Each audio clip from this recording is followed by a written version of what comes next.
Let's see if I have the right screen up. Is there anybody out there that can say, is Fabulous Friday showing up? How about that, Kim? Can you see her? Well, if I hear you yelling, I can see this, but I can't hear you yet. Yep, everything looks good. Okay, well, I'm going to turn it over to you this morning to get everybody up and going on what we're going to be talking about today. All right, good morning. Instead of doing jumping jacks, we'll just dive right in and hopefully that wakes you all up for today. So welcome to our Fabulous Fridays. Our topic today is using Montana estate planning tools to avoid probate while saving more dollars for your heirs. My name is Kim Woodring, and I am the Toole County Extension Agent here in Shelby, Montana. My fabulous co-host is Marsha Goetting. She is a professor and Extension Family Economics Specialist in the Department of Ag Economics. Our webinar assistant is Carrie Hayes, and our special guest for the day is Barb Larson. She's here with me. She is one of my volunteers in Toole County, and she is the leader of the Blazing Saddles 4-H Club, and she's been involved in 4-H for almost 30 years. So we're excited to have her at the end of the webinar today. We would like to welcome 135 Montanans who have registered for our program and 13 out-of-staters. Thank you for joining us. And our first participation tool is, what action did you take as a result of last Friday's session? Please put your answer in the poll, and you can click more than one. Did you A, review the titles on our financial accounts? Did you B, review the titles on our real property? Did you C, share the information with your friends and relatives? Or did you D, read some of the materials in the resource section of the Fabulous Fridays website? Or E, other? Type that in the chat, please. We'll give you a few seconds to respond to the poll here. I guess, Kim, I could ask you the same thing. What did you do as a result of last week's session? What did I do? I told one of our gals in the courthouse about it. Her mom just passed away.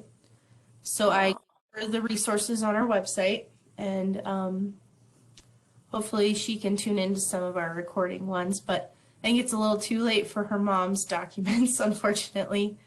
But it's good information to have for herself, too.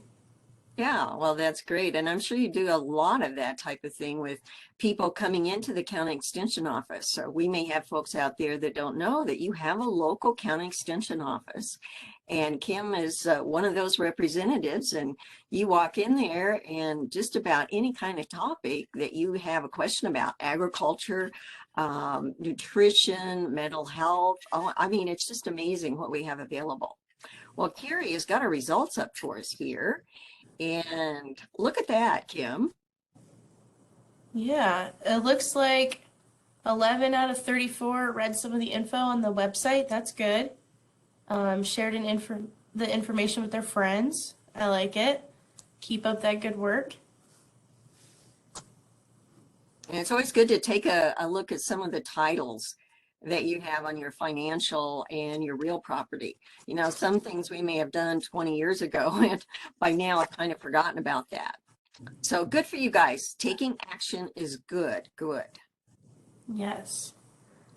So the pine drops flower reminds you to put your questions in the chat, and you can enter those in throughout the webinar, and we will stop and answer your questions whenever you have them. And we also want to remind you that we will remain in the WebEx room for 15 minutes after the webinar to answer any of your questions. So Marsha, you are the wildflower enthusiast. How do you intend to work wildflowers into our program today? Well, as you can tell from behind me, I like wildflowers. And I don't know how many have heard the story, but we're driving to Kansas to see my relatives. And turns out that I'm talking about my programs in estate planning sometimes being boring. And so I folded some cards, and lo and behold, I came up with the idea, I'm going to use wildflowers to try to tell people about remembering some of the key things. And just to show you, I do not destroy the wildflowers. We take those in place. So I call this when my husband took a picture of me, and that's in my Yellowstone studio. In other words, we're out there in the wilds and we take those photos. Now this happens to be a steer's head. And I love this one because it looks exactly like a steer's head. I love to have people guess, but we don't have that kind of time today. So I'm just telling you that's what it is. And what I want to do is steer you to an awareness of how you could avoid the cost of probate with pods. We'll tell you what a pod is. We also want to talk to you about a TOD. And you can use a TOD on your stocks, bonds, and mutual funds. Aha. Then we have what's called another TOD with 2 Ds, and that's how to transfer real property. I just can't imagine that the legislature passed this particular statute that allows us to pass on our real property without probate. And this year we've got something new, and that is a beneficiary designation for our vehicles and vessels. So, you know what this wildflower reminds me of? If you were to look at it, you would say it's pretty, and you would say, I'm going to use that to send to a friend. And I did. Only my friend's mother had cancer. And what I was trying to do is perk her up. I mean, she wasn't doing too well. And do you know what I sent her? It's bad. A mountain death canvas. Ooh, I really felt bad. But you know what? She told me that they lost 7 sheep in the Lima Mountains due to death canvas. So that is a dangerous one. So it makes me think about dying. And when we talk about a pod, what we're saying is a payable on death designation. That's a pod. And you're going to use these, or you can use these on your financial accounts at your friendly bank or credit union. And what they are designations. You can put them on checking, savings, certificates of deposit, and you can even use a POD on your United States savings bond. And the advantage that these offer is that there is no probate of those assets. So that's going to save more money for your heirs if you're not having to pay out of the estate some of the money that's there. So all that person needs is an affidavit of death, a government issued photo ID, and voila, the money is theirs. And the other thing is that you can use a POD for a nonprofit or your favorite charity. And of course, our favorite charity is the Montana 4-H Foundation. Yay! All right, so here's our thought from the death canvas. Send the flower to somebody that's well first, and then use PODs to control where your checking, saving, and certificates are going. And these are forms that are available at the financial institution. And if you change your mind, you change your mind, and you can put someone new on there if you want to.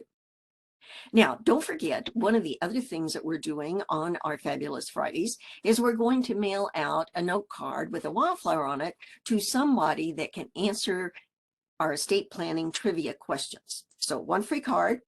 And what is the amount that you can give away annually?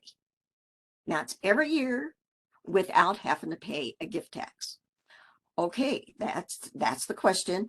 And those individuals that get it right in the box, the chat box, panel, whatever it's called, you will be sent a card.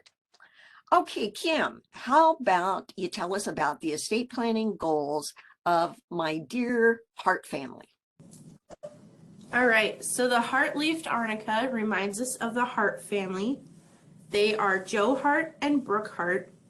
We will be discussing their heartfelt intentions. Joe has a $100,000 CD, and he has designated Brooke, his sweetheart, as his POD beneficiary. But later, Joe changes his heartfelt decisions and writes a will. In his will, he bequests that his $100,000 CD be left to his son, Eric Hart.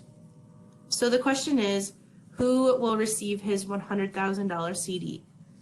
Please respond to this poll. Do you think Brooke gets his CD or his son Eric? So Brooke is the POD beneficiary and Eric is named the devotee in the will that was written most recently. So who do you think gets the money? Please answer in the poll. And I know that term devasy. I wasn't even sure how you pronounce it the first time I saw it, but that's the term that they use in wills. They're talking about the devasee, and then there's a devise, and that's what you're going to be giving. Don't you wish they'd used normal language, just say heirs or beneficiaries, but the devasee. Oh, I always thought it was devicey as well before this. yeah. Well, I may not be saying it right either, but we got it. Okay, well, you only had two choices, so that didn't take long for people to decide on. And there you go, Kim. What do we got? Well, most people, it looks like most people selected Brooke, but a few of them selected Eric. That's okay. So the answer to this is that Brooke will be receiving his $100,000 CD because his sweetheart, Brooke, is listed as his POD beneficiary. And this form is a contract, and even though they have Eric listed in the will, it is not validated because it is on the POD. So if Joe wanted his son to have the $100,000 CD, he should go to the bank or the credit union and fill out a new POD beneficiary designation form naming Eric as his POD beneficiary. So Marsha, please tell me that you're not going to sing during our webinar. Well, some of you that are my age or older may remember a time when there was an individual on television and he had the dancing ball and you'd get to sing along with him. And I'm going to do this for you 11%. See, if everybody got it right, I wouldn't have to do this at all. And I do this because I run into people across the state pre-COVID that would come up to me and they'd say, you can't undo a contract with a will. And I go, yes, because I know they've been to one of my meetings. So let's just do this. You can sing along with me. You can't undo a POD with a will. Now you know why I was not in chorus in high school and never sang at the church, because I don't have a voice. Okay, moving along.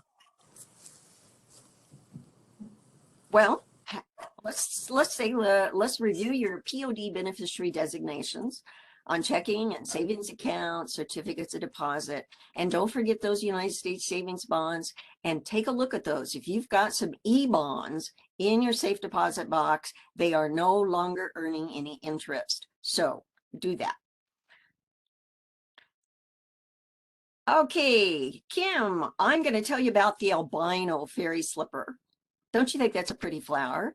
Except when I first saw it, I thought it was sick because it didn't have the right color. Okay, it should have been purple, but it wasn't. But then I realized when I got back, it was my very first albino. So I'm going to talk about the albino family in the 80s. And we've got a husband and wife who had kids. The kids get married, and then the kids have children. And then we follow the family and we see what they're doing. And we discover, remember that $100,000 certificate of deposit? Well, let's say, what happens? You see, when you do the POD at the financial institution, you need to look in the small print and see, is the amount going to be distributed by right of representation, or is it going to be equal? Now, here's the example. And I think some of you are going to get this right because you've got a good memory. But if this is your first time today, we want you to look at right of representation and give us a fraction. And the fraction will be how much will the grandchild with the red lightning bolt receive. Okay, so with right of representation as that POD with right of representation, what fraction, if any, will that child receive? So we've got choices of none, 1/6, 1/7, and 1/9. So let us know by clicking on the poll there, and don't forget to hit submit.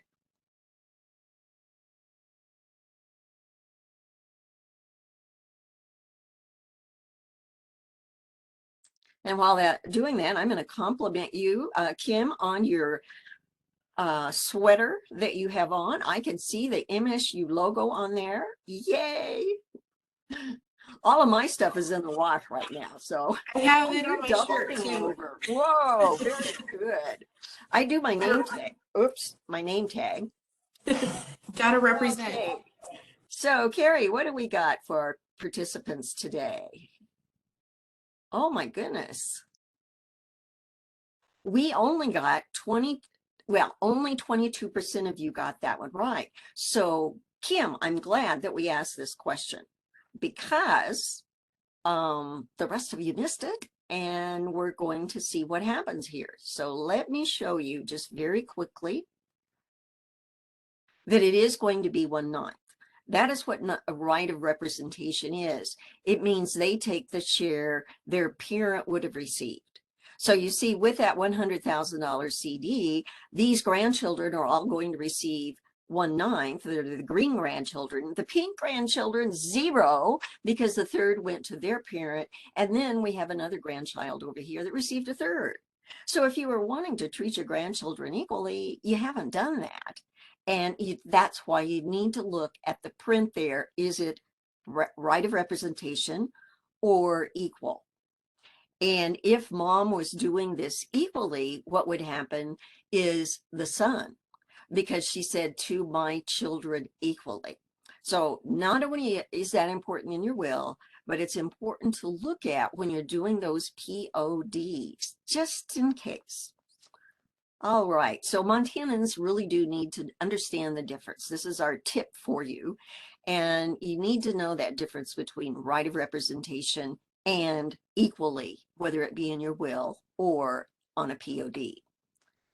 Now, okay, Kim, We yes. got a question here that someone wants to know why you have different colors on the graph prior. That one. Why is grandchild A a different color than B, C, D? It's just my way of trying to show that this is the grandchild from that son. The 2 pink ones are from the yellow son, and the 3 green ones are from the daughter that was deceased. So it's just graphically trying to separate those, because I found when I was doing them all the same color way back when I first made this and used it, people were confused. So I use color coding. That's why it's different. Okay, Kim, you're going to tell us more about using a different death canvas to talk about transfer on death registrations. All right, so the Meadow Death Canvas reminds us of the TODs, the Transfer on Death Registration. These are your stocks, bonds, and mutual funds, and they will transfer to the beneficiary without probate. You may also have them transfer to a nonprofit, such as a local community foundation or the Montana 4-H Foundation, as an example that's close to our hearts. So your tip from the Meadow Death Canvas is to use TODs to control distribution of stocks, bonds, and mutual funds. You can use these TODs to avoid probate fees at death. Our next poll question is that now you know about PODs and TODs, will you place them on your accounts? A, yes, B, no, or C, I already have them. Don't forget to hit submit. As We we're seeing received that there's more of you here than we're getting responses. So we just want to make sure that your vote is counted. We received a question. What if your bank is out of state? Does that matter? Okay, if you happen to have a bank that's out of state, you're under the laws of the state that it's in. And we do have many states that are doing the Uniform Probate Code, which is where the PODs and TODs are in. So you basically just need to ask that financial institution, and many of those things are now on the web. If they have, and sometimes you have to ask. I had one that I was going to quit doing business with, but boy, I was going to give them a peace of mind. Why? And I said, the reason I'm changing is because you do not have a beneficiary designation. And they said, oh, but we do. And I'm saying, well, have some information on your website about that. So do ask that question. Okay, Carrie, let's see what we've got here. And we've got Good, you're going to do that. And we have Kim. How many? It looks like 13 out of 37 said yes, so that's a great response. 12 out of 37 already have them. I can't see the percentages because my screen's too small and it isn't working, but that's okay. Oh, okay. Well, you did It's- good because I can see those and you were just right on target with that. Yeah, just 3 said no, and that's okay. Maybe they will now. Yeah, or if no, then my curiosity would be why. And maybe there's something that we have not shared with you that would be vital to you. Okay. Yeah, ask some questions in the chat. Yeah, Marsha, we have another question. So someone is asking, why would you even do PODs or TODs if you have a very sophisticated, comprehensive will in place? Okay, why would you want to do a POD even though you have a will in place? And it could be that you don't. The idea of having a POD, a TOD, is because of probate costs. Now, true, we used to have a situation where probate was figured on a percentage of the value of the estate. Okay, and this is that's changed. And so people just, when I'm out, people say, I want to avoid probate. I want to avoid probate. And part of the reason too is that probate is a matter of public record. So your will goes to the clerk of the district court and it becomes a matter of any Tom, Dick, and Harry could come in and look at that. And some people just don't like that. And so what they want to do is a POD. It goes to the individual that they indicated, and it's not in the public records. Now, if you've got a very sophisticated estate plan, you've done through this all through your attorney, you're comfortable with that, that's fine. It's just all of those assets will go through probate. That's more paperwork that needs to be done, perhaps by the attorney. We'll have to see about that. And there's just higher cost. And so it's what you're interested in accomplishing with your estate planning goals. Another question, Marsha. Can you use a POD if you have a trust? No, see, well, okay. Can you use a POD if you have a trust? If you've got a trust right now, it is in the name of the trust. And the trust agreement says where it's going. That's a revocable trust. And then if you have a testamentary trust, this is one that goes into effect after you pass away, then you can put a POD to the testamentary trust, and then it would go into the trust after you die. So there's those two kinds of trusts. One's revocable. That revocable one already tells you where it's going. So you don't, it's in the name of the trust. So you don't need a POD. And the other one you do. Okay? Do you want to answer one more question, Marsha? Sure. What if a son has a signature with me, but the bank told me I don't need to do a POD?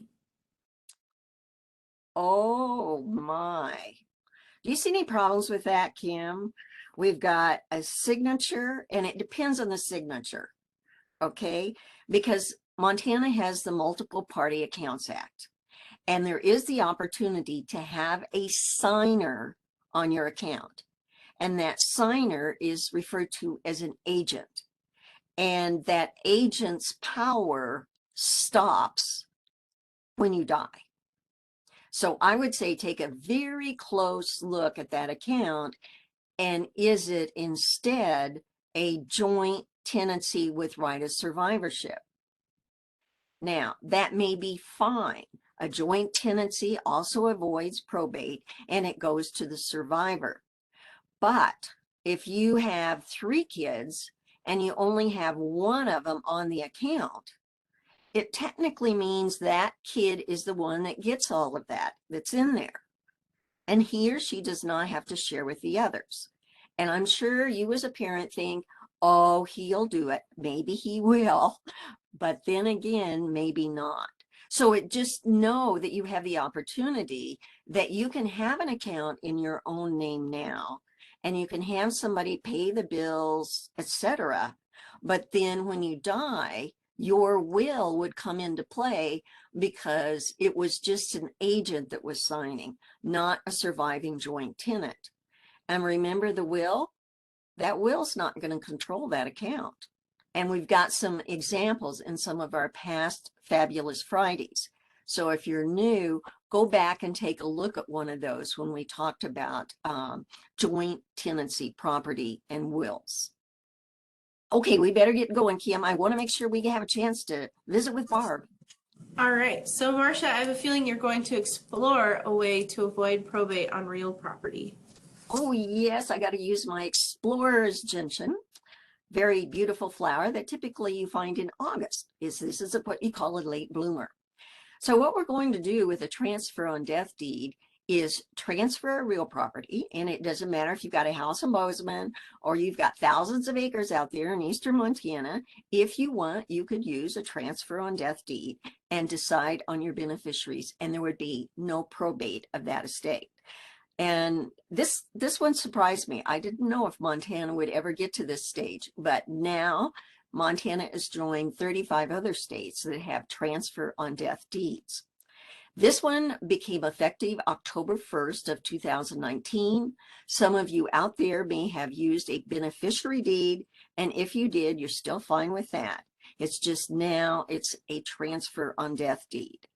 Now, the beneficiary. Okay, Kim, I make you my beneficiary. You don't have any rights. Not until I die. Absolutely. You can't sell my house out from under me. You can't use my house as collateral for a loan for your ranch or something. Nah, we're not going to let you do that. So take a look at what we've got. We've got the information with the Mont Guide. We've also got down an example of a form, whether you have one beneficiary, 2 to 4, etc. And you'd find that interesting, I think. Now, where you file your clerk, your TOD is with the clerk and recorder in the county where the land is located. Okay, so if you live in Gallatin County, you file there. But if you also have some land that's located in Richland County, then you're going to have to file in Richland County for that land. And anybody can be your TOD, you know, your spouse, your kids, relatives, friends. Kim, my friend, I might decide to be nice and leave you one, but also a corporation. And last but not least, our favorite nonprofits. So you can do that. And I had a contact from a man that's thinking about doing that. And I'm encouraging him and you as well. If you are thinking about that, do contact the nonprofit and let them know what you're thinking about, because right now they don't have that much experience with TODs and how they're going to handle that, especially if you own something, but you still have a bit of a mortgage on that. So there's some issues there to work out with your charity. Here's the caveat and the bad news. Title companies are not issuing title insurance for at least a year. Their reasoning is that it has not gone through probate. They know that any kind of bill on an estate has to be made within a year's time or it becomes null. So they're saying we're not going to do that.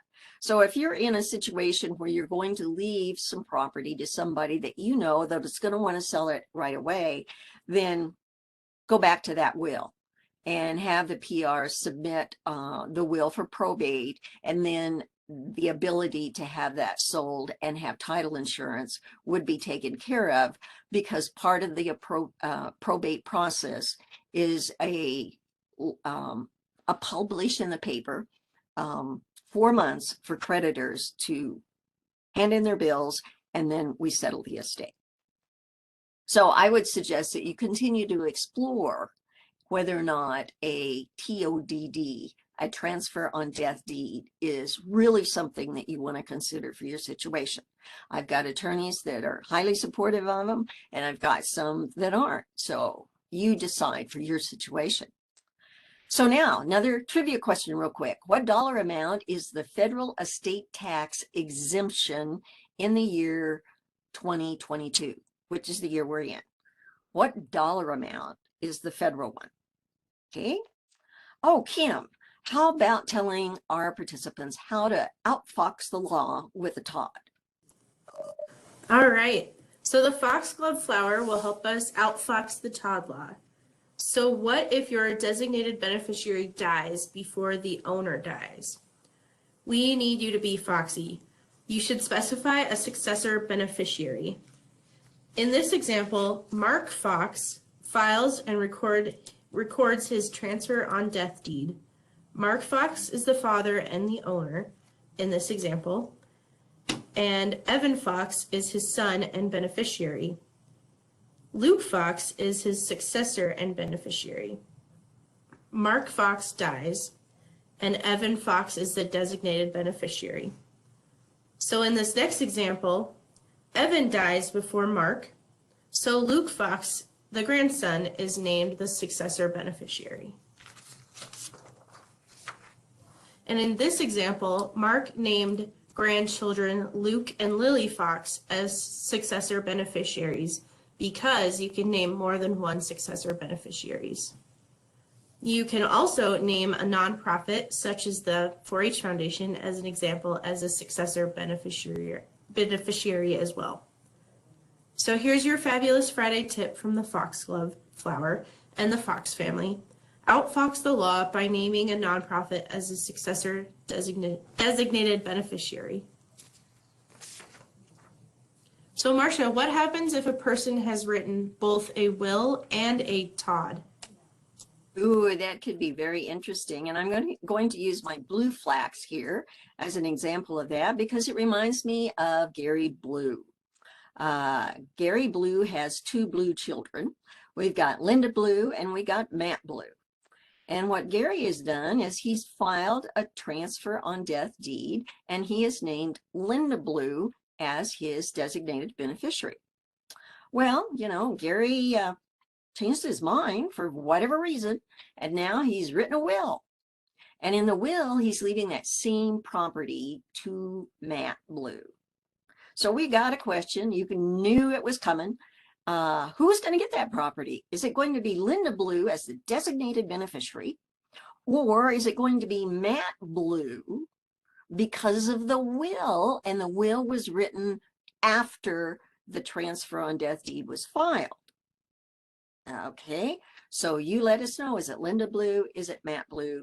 And don't forget to hit that submit.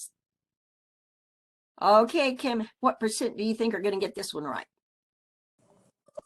Well, hopefully 100.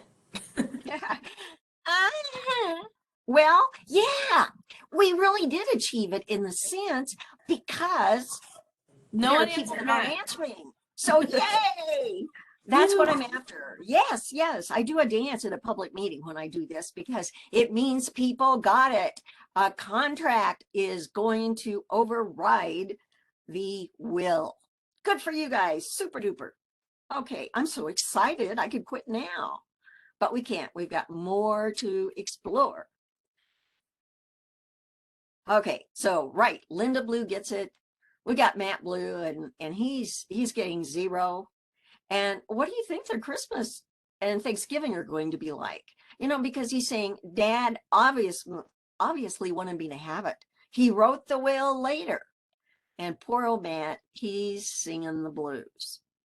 Well, it could have been that Gary did decide to give it to the Montana 4-H Foundation. And now we've got both Matt and Linda singing the blues.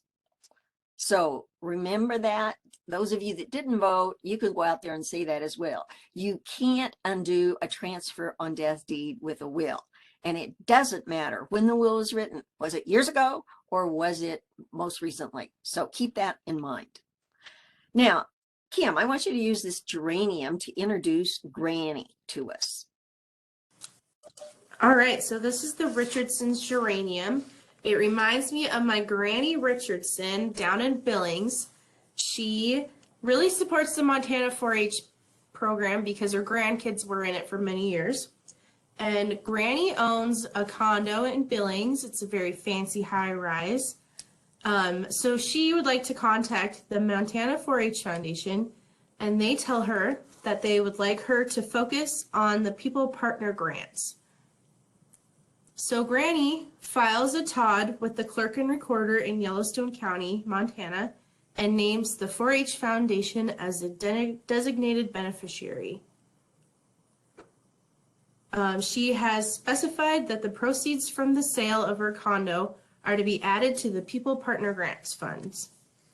Then the Montana 4-H Foundation will recognize Granny Richardson during the Montana's 4-H Congress in Bozeman in July. Thanks, Granny. Isn't that cool? You know, and those people partner grants, I'm going to go back to those just real quick. Those are something that Jerry Finn, a very beloved leader in the 4-H program in Montana, years and years ago established this.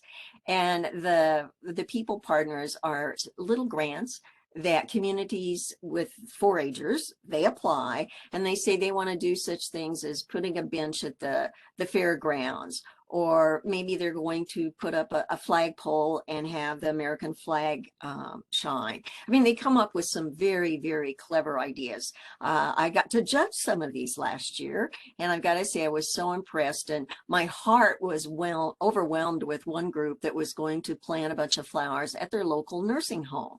So I thought that was such a super idea that Granny was going to do this. So what's your end result with that one, Kim? Yeah, the Fabulous Friday tip from the Granny Richardson's geranium is that Todd's could be a useful tool for helping your favorite nonprofit. So our trivia question here is, what is the dollar amount of federal gift tax exemption for 2022? Please put that in. Dollar amount. Oh yeah, and I was supposed to tell what flower this is, wasn't I? Yeah, what flower is this, Marsha? Yeah, this is a lousewort. So I guess I was a louse for not telling you. I should come up with something like that now that I think about it. See, you got to be thinking all the time about names. Okay.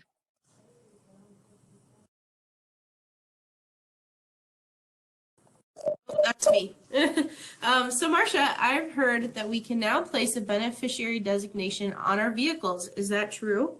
Yes, it's so exciting. The last legislature gave us this opportunity. Now, here we have a flower. And believe it or not, this flower is called a fringed grass of Parnassus. Now, try to work that realistically into a program. Well, I can't, other than to say, I maybe had to drive and it's in a wet area, so I needed a vessel, but that's really stretching it. And Kim gave me that idea anyway. But what a flower. It's one like I'd never seen before. And this is another one that you see late in the season. So let's look at your vehicles or vessels. And vessels you can think of as boats and things like that. An airplane doesn't count because they come under different rules. But what the legislature directed the motor vehicle department to do is come up with a form so that people could name a beneficiary on their vehicle and avoid probate on that, of course. So it is MV 13. It became effective October 1st of 2021. And that just happened to be when I was getting a new car, and off I go and I say, I want to put a POD on my title. And the salesperson looked at me and said, I'll speak to my manager. So he speaks to his manager and he says, nope, we don't have those. Montana doesn't allow it. And you can imagine how thrilled I was to say, yes, they do. And here's the form. And we went from there. 3 months later, I get my title. No beneficiary designation. We're working on it, Kim. We'll get it solved. Okay, so how can you do this? Well, when you're applying for a title on any kind of vehicle purchase, this is when you can include the MV 13 form.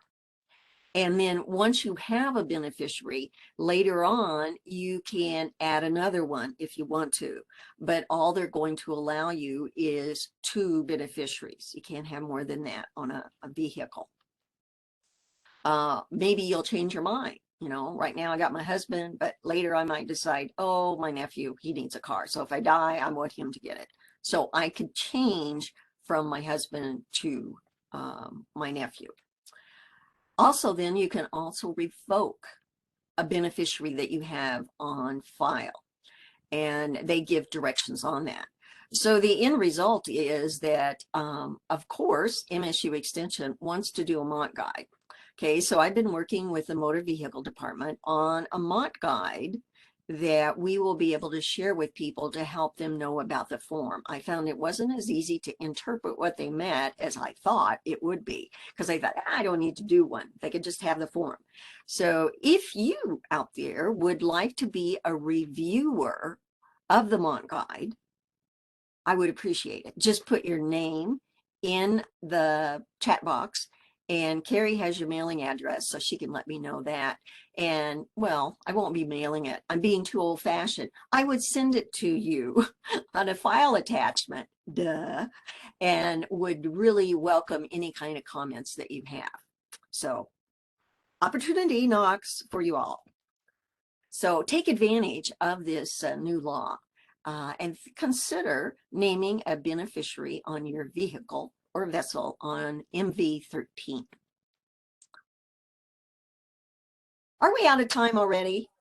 I guess it's time to wrap it up so that we can talk to Barb and see what she's going to share with us. What about this steering, Kim? Yes, I hope that we steered you into an awareness of how you could avoid the cost of probate with pods and TODs on your financial accounts. We hope we steered you into an awareness of how transfer on death registration on your stocks, bonds, and mutual funds can avoid cost of probate. And I'll throw in here, Kim, we did have a question on another show yesterday, and that was, do these items get a step up in basis? And yes, if you've got some stock that you've inherited, you inherited at the fair market value on the date of death. Only, you know, what they do with stocks and bonds, they take the high for the day and the low for the day, and what you get is the average of the two. But if we have, I'll save the land. Okay. All right. We also hope we steered you into an awareness of how a transfer on death deed or a TOD on your real property can avoid the cost of probate. And the same here, Kim, is that if we have a transfer on death deed, we have a will, you die without a will, whoever inherits that land gets a step up in basis. In other words, maybe grandpa had $50,000, what he paid for it in 1950, and now it's worth $6 million. Okay, $6 million is what passes to you, Kim, if that happened. So if you sold it for $6 million, what kind of capital gain would you have? None. None? Oh, none. None. See, there'd be no federal estate tax for you. There would be no inheritance tax for you, and no capital gain. So you see, I was putting Kim on the spot there, and that's really unfair because I have the answer and she doesn't. Yada, yada, yada. Sorry about that, Kim. Funny. We also hope that we steered you to an awareness of how a beneficiary designation on your vehicle or vessel title can help you avoid the cost of probate. And if you don't have a memory like this elephant's head, our website has all of the information that you learned today. The slide kind of looks funky. I don't know if it's my screen or not, but if you go to our website, montana.edu/estate planning, there are MONT guides for over 50 topics, and they can be really helpful for these kind of things. But also, if you feel so inclined to go to your local courthouse or go to your local extension office, we also have a ton of MONT guides available from your extension offices and reservation extension offices. And we're also online at the Fabulous Fridays website. And if you go in and visit with the extension agents, we're all super friendly. And if you have any questions at all, come stop in. And if we don't know the answer, we can find you the MONT guide or we can get you the answer. Yes, I see that as a real sale for extension, because if those of you that are out there that don't know, golly, they really are smart people. And I think of what I'm trying to keep up with just my area. And then you've got an extension agent out there like Kim that is expected to know agriculture, family and consumer science, community development, and youth programming. They got quite a job and I admire them. I admire you, Kim. Really, Thanks. really. Oh, we should answer these. Yes. Trivia answers are the first question, what dollar amount you can leave annually without paying a federal gift tax is $16,000. And that was up from last year, right, Marsha? Yep, we had $15,000 for years and years and years. And finally, inflation increased enough that it went up by that $1,000 increment. And that has changed a lot of things because I was just looking at some of my other Mont guys that are tied to the gift. And for example, Montana Able Savings Account for those that are disabled, you were limited to 15,000. And they said as soon as the gift tax or the gift exemption went up, then you could do that as well. So Kim, I got some more Mont guys to adjust. To update. So what dollar amount is the federal estate tax exemption for 2022? The answer is 12.06 million. And that was also, Whoa, that's a lot of money. yeah. That one was also increased from last year? Yeah, this one has been going up every year since a certain time. We'll be able to show that at some point in time for one of our meetings. Okay. So be sure to join us for next week's topic. Should I gift while I am alive or leave a bequest after I die? And that will be February 25th. So next Friday. Don't forget to join us at 10. Again, if you have any questions, please type them in the chat panel. But we are going to hear now from our special guest, Barb Larson. She is the leader of the Blazing Saddles Club, and she's been in 4-H for nearly 30 years. She runs the Lego Robotics Club, the Chicken Club, the Sewing Club, and the Clover Buds for our county. She is amazing and an invaluable leader. We are very lucky to have her, but I'll let her explain all of this in our question and answer portion with Barb. Okay, say hi, Barb. There, Barb.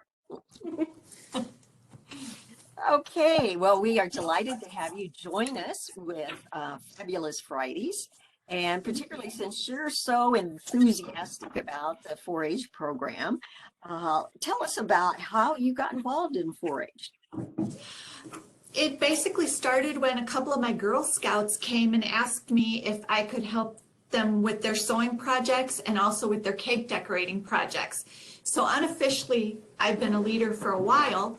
And then when my son hit 3rd grade, that's when we started in with the 4-H program as a family and went all in.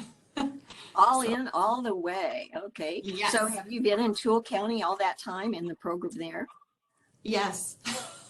It's Wow. been, and I did a few things at the state level also. Uh-huh. What has been your favorite role as a project leader? My favorite has been working with the Clover Buds, the joy on their faces because they're the younger kids, the kindergarten through 2nd graders. They just love absolutely everything you do with them. And then the robotics club has grown in the last few years, and working with those youth and watching the light bulbs pop on, and the same for me. I am learning so much about technology with the robotics club. And I just have to give a big thank you to Kim and Jackie, our admin, who keeps me up to date with the tech when it comes to the iPads and the tablets and things. They help me troubleshoot those. And then the club has grown immensely too, and we just have a lot of fun getting baby chicks and raising them. And then after fair, the kids all take home their chickens. So it's been lots of fun. Wow. Yeah, it seems like 4-H has so many different projects that they didn't have back in my day. You know, for gals, it was cooking and sewing, and now robotics. What other kinds of interesting projects are out there? Oh my goodness. If it doesn't exist as a project, the kids can do what's called a self-determined project and create the guidelines for themselves. Before there was a skateboarding project, we had kids that developed a skateboarding project for themselves. And the same with welding. All these kids and their dads and moms decided, like for the horse program or the beef program, that they needed to weld things.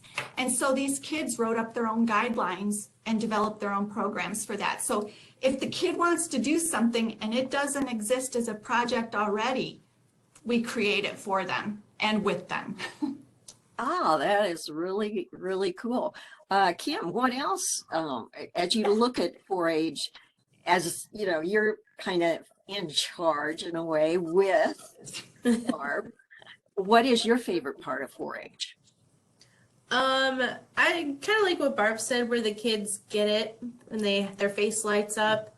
I love working with little kids. I don't have any kids of my own, but every day that they come to the office, it brightens up my day. Sometimes they bring me little drawings that they made, or there's a family that'll give me a big group hug, and it's like, oh yeah, this is why I do this, because of these little sweethearts. Mm-hmm. Well, Barb, I think I've seen you at several 4-H functions. You've been to 4-H Congress? Yes, and in fact, I stood next to you on stage when you and I were inducted into the Montana 4-H Foundation Hall of Fame. Well, no wonder you look familiar, because I kept trying to figure, I know I've seen her somewhere, but oh yeah. And I have taken your in-person workshops, and you actually worked with our family on estate planning and gave us a whole list of activities we were supposed to complete, and we've completed all but 2 of them.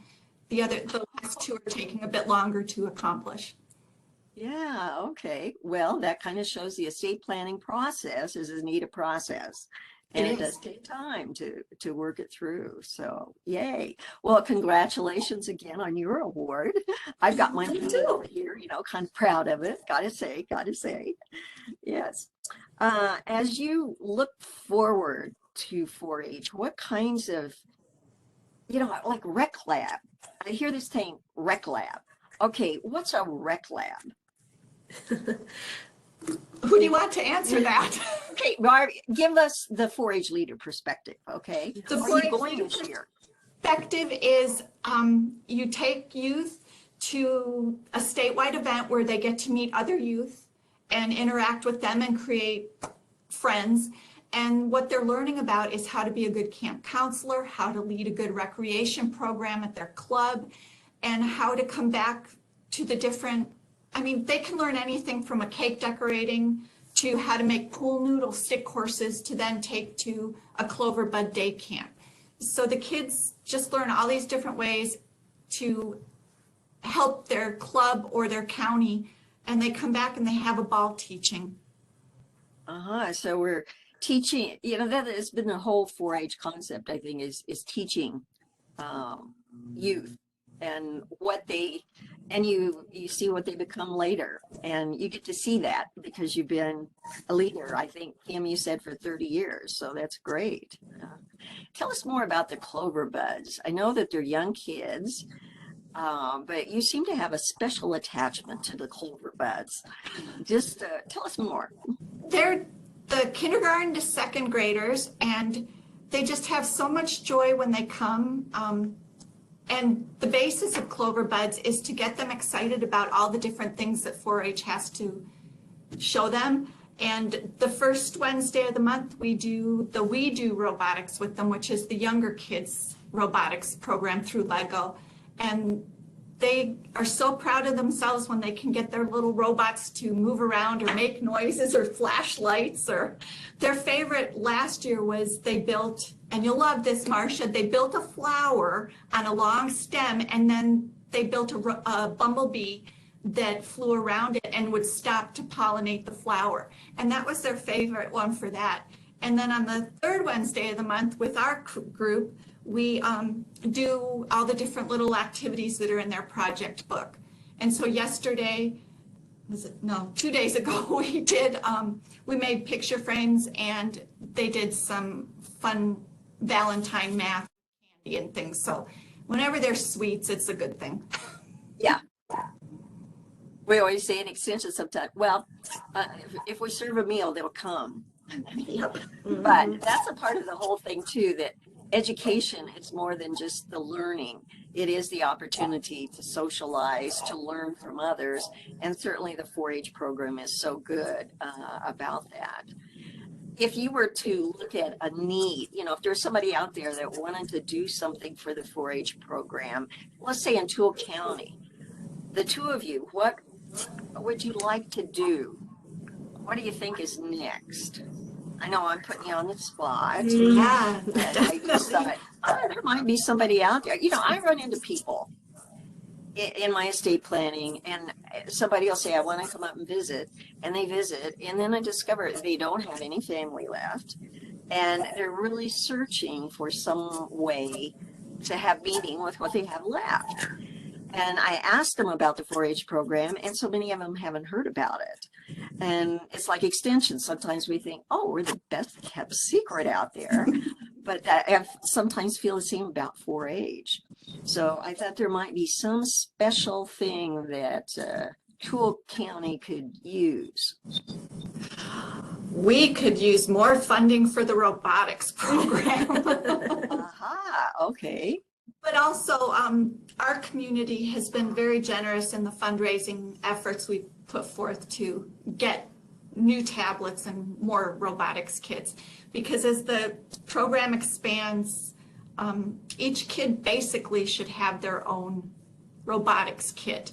And the Clover Buds are sharing right now, but this year, because, well, in the school, they're no longer using a certain type of kits, the EV3s. They've progressed on to a more advanced, up-to-date version, but we're still using the EV3s. And so the school has loaned us for the year their extra EV3 kits. So our community steps up. Yeah, the technology moves so quickly. Like once we get a kit, it kind of goes out of style. So it's like, Yeah, by the time you get it, because it's leftovers maybe from some other thing. Yeah. And are these kits purchased with everything in them, or do you have to put them together? Well, they put them together, but everything comes in it. These In a kit. Okay. Yeah, everything the child needs for the different lessons and the different robots are right there in the kits. We just have to sort them and put the pieces Help in them with that. Yeah. spots. How often do they meet to work on the robotics project? We meet one Sunday a month throughout the school year for the older kids, the kids that are in the 3rd and 4th year, and that's from 2 to 5. So it's a good block of time where they can be efficient. And then I have some first year ones in that EV3 group that we meet. Basically, it ends up being an hour after school, so we meet 2 Mondays a month. And then I have, on 2 different Thursdays, I have other sets of kids that are working at, those would be the 2nd years, and then the 3rd grade robotics kids, they're continuing to finish out with the We Do kits, the younger kids, because they're not quite there to do the coding and the programming with the EV3s. Your schedule sounds unreal. I don't think I can keep track of that. know. Our Oh, house is very every day. Yeah. Well, I tell you, Barb, we're really glad to have you join us today. You've done a great job of just expressing that enthusiasm that you have for the 4-H program.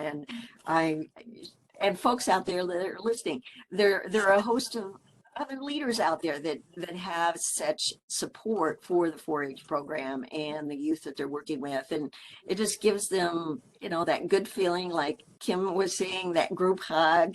And I watched a little Clover Bud when I went to a 4-H banquet thing. And here was this little gal, and she I just was amazed. She came up and she wanted to tell me about her project. And so I go over there and I watched her then. I just couldn't take my eyes off of her because I thought that might be a future president. She just had skills. So I'm going to keep my eye on that little one for the next few years. Well, I think we've reached that stage where we want to answer questions that people may have. And so, Carrie, I'll ask you, do we have any questions that people have? We have a couple. One person asked, I'm concerned about my remaining mortgage balance or loan balance on my vehicles. How can I structure funds to help those debts until the properties sell? I'm sorry, Carrie, I just couldn't hear you. I've turned up my mic, so would you say that again? I'm concerned about the remaining mortgage balance or loan balance on my vehicles. How can I structure funds to help with those debts until the properties sell? That is a good one, and that's why I was suggesting that when we have something that still has a debt on it, if we're going to leave it to one of those charities, that we ask them about it. Or let's go back to looking at having a will. Because if we've got the will, then you have a personal representative appointed. And then the personal representative then understands you've got that in there that you want to have this vehicle go to the charity. And maybe what you really wanted was the money. So what they do is they go ahead and sell it through the estate and then at the process pay off the loan, and then they're able to give the money. So the question would be, is it that you want them to really have the cash, or is it maybe you do have some land and you're wanting to make it available as a 4-H camp or something? So the idea wouldn't be to sell it. And it's just like the university systems, when they are offered some land, you visit with the foundation about that, because it could be they can't afford to take it on because of the property taxes. There's liability, there's all those kinds of issues. So with an official probate, what they can do is work with the foundation or whatever the charity is, and get an agreement with both on how is best to do this. Give us the car and let us sell it. Give us the land and let them sell it. So there are advantages if you're going to give them land and let them sell it. You can do a charitable remainder trust. That's why we want to talk to the nonprofit and explore with them what's going to work for you and them as well. Okay, we only have one more question, Marsha. Okay. My father has a couple of whole life insurance policies that he owns. We had a lawyer recommend the ownership of these policies to be transferred to the beneficiaries so that they are no longer considered as his if he wants to apply for Medicaid 5 years from now. Is that considered to be a gift to the beneficiaries when the policy ownership is transferred? Okay, yes, it technically is. When that whole life policy, when it's been transferred to the beneficiary, does have a value. And your insurance agent would be able to tell you what that value is. And if it's above the 16,000, then you would fill out the form, and the form would show you don't owe any gift tax. You're going to use up some of your unified credit, or think of it as using up some of that 12.06 million, because that's what you can gift. So it could be, a lot of this was done way back when we had an estate size of 650,000 was taxed. Then it was up to $1 million. Then we jumped to 5 million, and here we are up to 12 million. But you're looking at it from a perspective of Medicaid. So yes, but take care of the issue so that Medicaid won't come back and say, no, that really wasn't a transfer, and make sure then that the person that received the whole life policy, if there's any premium still, that the giftee is the one that's paying those and not the dad, for example. So that's a possibility, and go with what the attorney recommended. They have a law degree. I don't. So I can do education, but I can't give you legal advice, even though sometimes I come really close. I got to watch myself. Okay. Marsha, there is one more question. Okay. Sorry. Is an affidavit of death the same as a certified death certificate? Okay, an affidavit of death, and we've got the death certificate. those two items have different information on them. And there's been some issues with identity theft because death certificates were turned over to X, Y, and Z. So there are some things that Montana allows you to just use an affidavit of death. For example, we have collection of personal property by affidavit. So if your estate is under $50,000, you have this affidavit that says so-and-so has died. I'm coming to get the money that's in the checking account because it's to go to so-and-so, you're the person. So you take the affidavit of death. So there are some circumstances where if you don't have to give that death certificate, I would say don't do it. I've had the experience of identity theft and the number of hours that it takes, and having somebody know my mother's maiden name that went out and went nuts. Sorry, I'm still aggravated about it because it cost me hours and hours of time to get that separated. And I can't say it was because any kind of death certificate, but it's just anytime we can avoid giving out some of that information, I think we should take the high road and say, if you don't need that death certificate and an affidavit of death will work for you, then let's use that affidavit. Okay. Well, Carrie, I'll ask one more time. Are there any others out there? There is one more. Okay. Is the federal estate tax exemption of 12.06 million per estate as compared to the gift tax exemption that is per giftee? Okay, wait a minute. The federal estate tax exemption is exactly the same as the federal gift tax exemption, but they are unified. So it's not like you, as a single person, get 12.6 for gifting and 12.6 for the estate tax. They're together. And the exemption amount, I find people can remember easier than they can remember the unified credit. I used to teach the unified credit, and let's just go with dollar amounts. So if you use it up gifting, let's say you've got some land out there, and let's say it is worth 12.06 million. If you give that away, you don't have any exemption left for the federal estate tax. So if you're in one of those high dollar amounts, you may consider, let's make sure we get visited with our accountant and our attorney, and you might want to consolidate some of that or do some gifting now and then have the estate tax on the remainder, because you can, as a couple, double that, and you can have 24,112 something. Anyway, double the 1206. I can't add my head very well. Okay, so thank you very much for joining us for our Fabulous Fridays. We've had a great speaker with Kim assisting with that, my co-host. Then we also had Barb Larson, who was joining us to share about her excitement at working with this robotics project. I wouldn't even begin to know how to do something like that. So I'm thankful that we have those kinds of leaders out there. So as Kim said, I hope you'll enjoy and join us next week. And in the meantime, you be safe and keep healthy, and we'll see you next Friday. Bye-bye.